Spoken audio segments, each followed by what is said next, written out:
So opening a business is like having a child. You literally have to be with it 24 hours a day, 7 days a week. It's challenging, it's fun, it's exciting, it's nerve-wracking. You're putting all your money into the business, so you don't know if you're going to make that money back, and you don't know if the business is going to be successful or not until you start the business. Some of the conflicts I had opening this business was I've never owned a restaurant. So I've never worked in a restaurant, number one. I've never owned a restaurant, number two. And so there was a lot of conflict. We first got the spot, it was pretty bad. So we had to really gut it out. And we had a vision of what we wanted to do with it. And we had family that was in construction as well, so we got some advice from them. And we literally just winged it. I watched a lot of TV, a lot of shows. I read up a lot about opening a restaurant.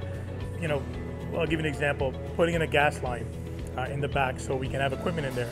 Well, I put in a gas line, but then when the equipment guy called me and he's like, well, which gas line did you install? I'm like, well, I just installed a basic one. He's like, no, you got to install it specifically for all your equipment and exactly where it's going to. So we installed it, and then there's a thing called suppression system. So if a fire catches in your restaurant, there's these little suppression things that are pointing towards your fryers and all your equipment in order.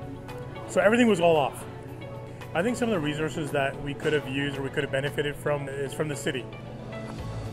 There's information online, but then sometimes that information doesn't really help. And so when you go to the city, like City of Mississauga, you're kind of directed to a few departments before you finally reach the department you need. And then when you get that information, then they send you off to another department, or they forget to tell you that, hey, you got to go to this department as well. So we were dealing with the city quite a bit. Some tips to run a successful business would be make good food or be honest with your customers. So whether it's a restaurant or a dry cleaning spot or a car wash, just be honest with your customers.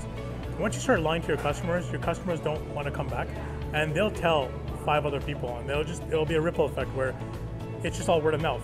You know, if I'm making a burger and I don't like it, why serve that burger, right? So make sure that you're totally satisfied with your product or service that you're selling. So what I'm doing to prepare myself for future conflicts is just keep learning from my mistakes, and make sure that those mistakes don't happen, and always planting the seeds. So, you know, if I know that I'm opening a restaurant a year down the road, I know myself that I gotta plant those seeds now, because if, let's just say, 12 months come down the road and I'm like, okay, I want to open a restaurant, that's going to delay me another 12 months. So I'm literally planting my seeds, watering them, watching my tree grow, and just taking care of that plant or that tree, so that you know, if any conflicts do arise in 6 months of me opening that restaurant a year, I can resolve it now and not then. Just keeping ahead of myself and my team as well.